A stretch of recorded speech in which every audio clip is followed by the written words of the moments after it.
So I want to ask you a cheeky question. Out of the first growths, which one is your personal favorite? That is complicated. I know. That is complicated. I am Alsatian, and my father in the green garden has 15 different salads. Oh, really? Yes, because he don't want to eat lettuce every day. Right, right. And that is so interesting. And I am so young because I have a lot to taste, but it's too early for me to have an answer at this question.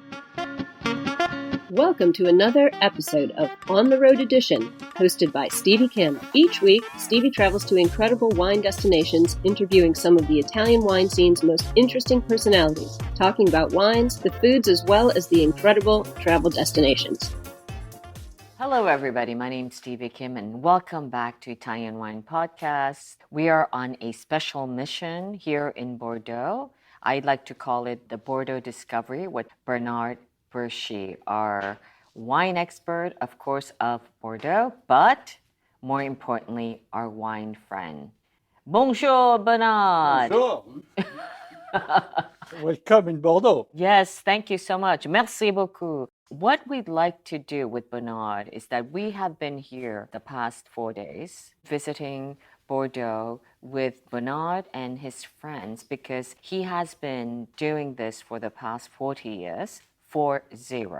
And what it is that after the En Primeur, which is in April, that's of course, the barrel samples. And then in January, what he does is that he goes back to retaste just in the bottles before it goes into the market. Now tell us why you do that, Bernard. 2 years after the first barrel tasting, we say it's the Premier tasting, the same wines in bottle. And today we tasted 2022. We tasted 2002 2 years ago in April. And now since 3 months, 4 months, 6 months, they are finally in bottle. And we can see if we have the same wine, because in Au Primeur, it's a sample. Exactly, from the barrel. But now the wine is in bottle. And the winemaker is finished. He spent 1 year, 16 months, 18 months in barrel. And we have a lot of surprises. We saw in the Premier tasting that clearly the vintage 2022 is a great vintage. Probably a fabulous vintage. Okay, so don't tell us if it has been confirmed or not. We'll tell our audience at the end. Yeah, of course. But so it is all about, there's, of course, the left bank and the right bank. And what we have focused the past 4 days is absolutely the left bank. In particular, the Grand Cru Classé of 1855. So tell us why it's called 1855. 1855, for the exposition, Universal Exposition in Paris, okay, they presented the bottle. And when you present a bottle, they're all the same. And they said, okay, we need to make a classification with first growth, second growth, until fifth growth to explain easier for the consumer the hierarchy of the wine. And we began this year by taste the first growth. And the first growth, we have always to go to visit each first growth, one after another. There are 5 first growths. Okay, so there are 5 first growth in the left bank. Yes. So we have been to all of them. Can you give us an overview of these 5 first growth we went to? We started with Latour, I remember. Usually in Bordeaux we blend different grapes. Mostly Cabernet Sauvignon on the left bank, mostly Merlot on the right bank. But in Pauillac, you have 80-90% of Cabernet Sauvignon. That is the kingdom of Cabernet Sauvignon. And you have 3 Premier Cru, 3 first growths in the same place. Latour, that was the first one we visited, is always probably the most powerful Cabernet Sauvignon with a great density. The second one is Lafite Rothschild. Lafite Rothschild is the most elegant. And that is then an opposite. In one hand, the power. In the second one, you have the elegance. And you have a third one. And third one is Mouton Rothschild. And Mouton Rothschild, you have the complexity.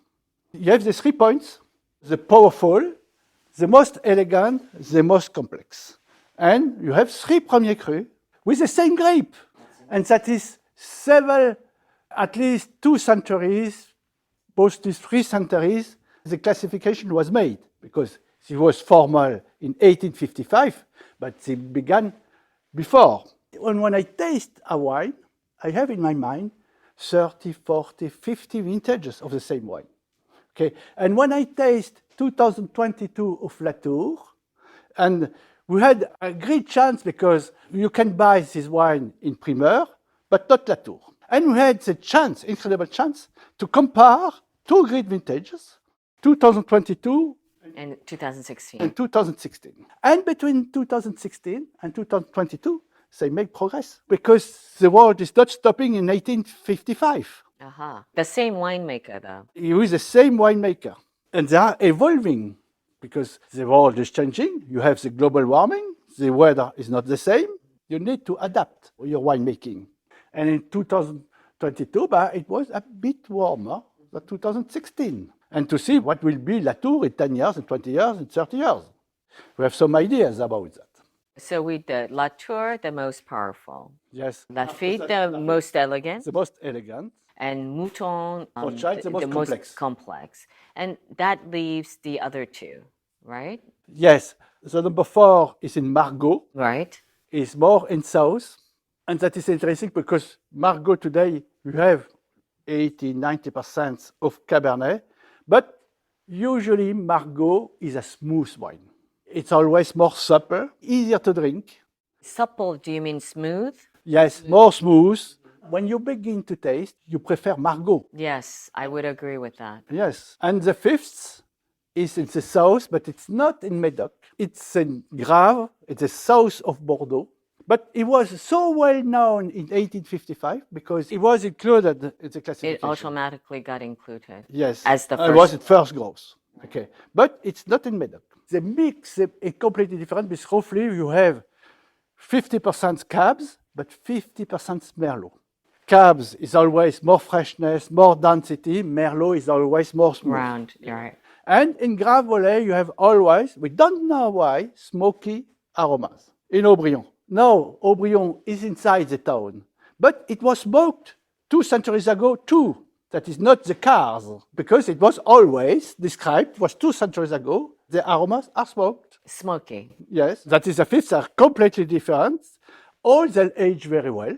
We had last night, Oh the my Margaux, goodness, of 1924. 1924, 100 years old, Crazy. and was fresh, alive, evolving in the glass. 1 hour later, it was always here.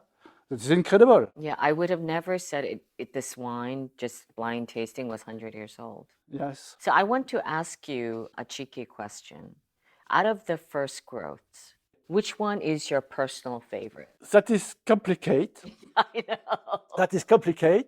I am Alsatian, and my father, in the green garden, has 15 different salads. Oh, really? Yes, because he don't want to eat lettuce every day. Right, right. And that is so interesting. And I am so young because I have a lot to taste, but it's too early for me to have an answer at this question. Yeah. But you've been tasting Bordeaux for 40 plus years. Yes. Out of the 22s that you've tasted, which one do you prefer? I have 2 best ones. Okay. In one hand, Lafite, Okay. in the other hand, Latour.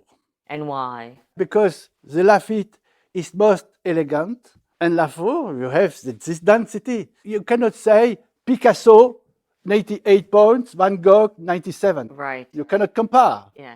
What do you prefer? It's so different and interesting both.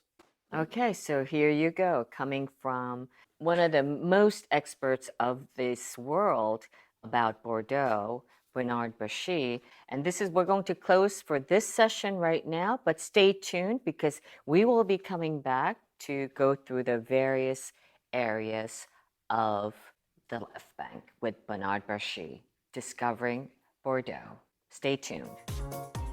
Thank you for joining us on another episode of On the Road Edition, hosted by Stevie Kim. Join her again next week for more interesting content on the Italian wine scene. You can also find us at ItalianWinePodcast.com or wherever you get your pods. You can check out our YouTube channel, Mama Jumbo Shrimp, to watch these interviews and the footage captured at each location. Chin chin!